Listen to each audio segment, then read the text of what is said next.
Ako nga pala si Leo, kilala sa lugar ng Tondo, Boy Kulot. Sa lugar ng Tondo, Manila, batid sa ating kaalaman, yan ay yung lugar na kung saan pinakamagulo sa buong Pilipinas. Isa ako sa tao ron na pinakamagulo sa lugar na yon. 12 years old pa lang, riot na ang talagang kinamulatan ng aking mga mata. Bata pa lang, yung talagang gusto ko. Leo is my name, trouble is my game. Magulo talaga ang buhay ko. Naging rugby boy ako, naging rioter ako. Nakulong ako sa edad na 15 years old pa lang. Ang hirap sa loob ng kulungan. Akala ko nga mamamatay na ako sa loob ng kulungan. Prinsipyo namin mga nakakulong, kung ang mga sardinas lumalabas sa lata, tao pa kaya? Hindi ako nabago ng kulungan. Paglaya ko, tumaas ang level ng bisyo ko. Dati rugby boy lang ako eh. Pero nung paglaya ako, niyaya ako ng mga barkada ko mag-shabu, mag-marijuana, hanggang sa nalulong na ako sa bisyo.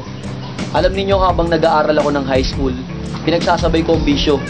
Papasok ako sa school, naka-shabu, naka-marijuana, hanggang sa, ayan na, nakilala ko yung barkada ko na OG ng TBS. Niyaya niya ako maging TBS.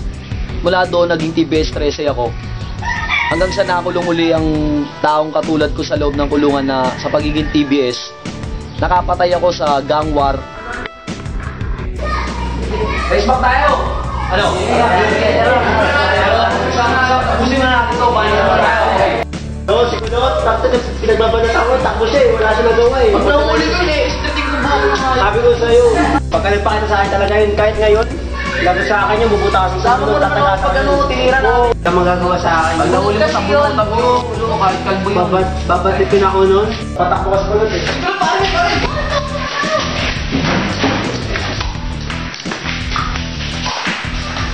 Nag-riot kami sa lugar namin hanggang sa nakilala na ng mga tropa ko kung sino yung karayot nila. Sinundan namin yun. Nung sinundan namin siya, pinagsasaksak namin yung karayot namin yun, makita namin siya. Ayun, talagang naging para akong baliw nung nakapatay ako. Akala ko nga yung buhay ko, wala na eh. Matatapos na lahat doon yung buhay ko. Pero hanggang sa lumala ako, naging matapang ako, naging mayabang ako, hanggang sa nakilala ang pangalan ko sa lugar ng Tondo. Habang tumataas ang level ng pangalan ko, lalong naging matindi, nakulong na naman ako, nambugbog ako. Hanggang sa paglaya ko, yan lang buhay ko, kulungan.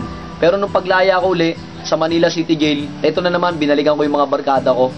Nagkaroon ako ng panibagong barkada, tumaas na naman ang level ko, naging hold-upper ako, pambihira. Halos araw-araw, hold-up na ang lagi kong ginagawa. Ito na yata yung negosyo ng buhay ko eh. Pagising sa umaga, almusal ko, pang-hold up.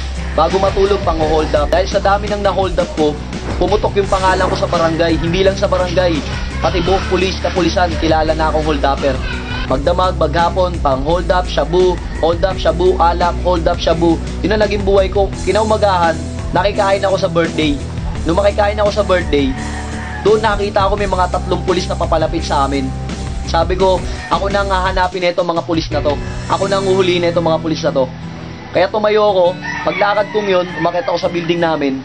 Tumakbo ako papunta sa hagdanan, paakyat hanggang sa rooftop. Labas ko ron, sabi ko magtatago lang ako. Pero hindi. Tumalon ako ng bubong, pagtalon ko ng bubong, nalaglag yung bago kong sombrero, nalaglag yung 1,000 ko, nasira yung tsinelas ko. Gusto ko silang balikan, pero sa isip ko, papatayin ako ng mga pulis pag nahuli nila ako, kaya hindi ko na sila binalikan. Sabi ko sa sarili ko, wala, ayoko na mamatay, ayoko mabuhay. Ano bang gagawin ko? Doon ko naisip tumawag sa Panginoon. Lord, pag niligtas mo ako sa oras na ito, paglilingkuran kita. Noong araw na yon, November 6, 2010, bumuhos ng malakas ang ulan, alas 12 ng tanghaling tapat. Doon nakita ako, niligtas ako ng Panginoon. Napadpad ako dito sa Bulacan, sa kadahilanan ng tatagulang ako. Siniran ako ni Pastor Alan ng Romans 6:23, na ang kabayaran ng kasalanan ay kamatayan. Ngunit ang libreng kaloob ng Diyos, buhay na walang hanggan. Hindi ko yun maunawaan, hindi ko yun maintindihan. Hanggang sa nakita ko sila, pagpasok ko sa loob ng simbahan, umiiyak, kumakanta lang naman, nag-worship, umiiyak, nagpe-pray, umiiyak. Sabi ko sa sarili ko, mga baliw yata itong mga taong ito.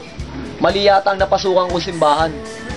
Kasi ang kinalakihan kong simbahan, hindi usong iyakan. Mula doon, napatanong ako sa sarili ko at napatanong ako sa Panginoon. Anong gagawin ko? Hindi ko alam. May isang tinig ako narinig. Sabi niya sa akin, bakit hindi mo sila subukang gayahin? Tinignan ko yung pintuan, wala naman nagsasalita. Pero sige, gagayahin ko sila. Ang plano ko nun, batibutin lang sila, lokohin lang sila, maglulud-luhuran ako, mag-iiyak-iyakan ako. Pero, yun na pala yung araw na kung saan kakatagpuin ako ng Panginoon. Yung iyak-iyakan kong yun naging totoo. Hanggang sa humingi ako ng tawad sa Panginoon. Yung paghingi ko ng tawad, iyak ako ng iyak. At sinasabi sa akin ng Panginoon, mahal na mahal kita. Nag-encounter ako doon sa Sambales. 10 taon akong inalipin ng demonyo. 10 taon akong naging magnanakaw. 10 taon ako naging rugby boy. 10 taon ako naging addict. 10 taon ako naging siraulo, naging siga sa lugar ng Tondo. Pero alam ninyo, 3 araw lang na-encounter ko ang Panginoon.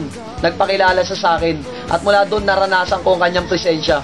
Tinuruan ako ng Panginoon kung paano mabago ang aking buhay. Nag-aral ako ng Bible School, nag-aaral din ako ng School of Leader. Natutunan kong humawak ng cell group. Ang handle ko mga kabataan, 5 years old, 8 years old, 9 years old, 12 years old. Pero wag ka, 5 years old pa lang na tinuturuan ko, may memory verse na. Alam na nila ang salita ng Diyos. Nakakatuwa, maging yung mga bata excited sa cell group. Hindi dahil sa aking galing, hindi dahil sa aking talento, kundi dahil sa Panginoon. Bata pa lang, naniniwala ako, kaya nang kumilala sa Diyos. Ikaw pa kaya, inahamon kita sa oras na ito. Sa encounter na to, maging seryoso ka. Kilalanin mo ang Diyos sa buhay mo. Mag-focus ka lang. Panginoon ang isipin mo, maniwala ka. Kayang baguhin ng Diyos ang buhay mo. Ako si Leo, kilalang boy kulot sa Tondo. At ngayon, ito na ang bagong pangalan na ibinigay sa akin ng Panginoon, Victorious Leo, the God's own. Mahal tayo ng Panginoon. Sa Diyos ang papuri, magpakailanman.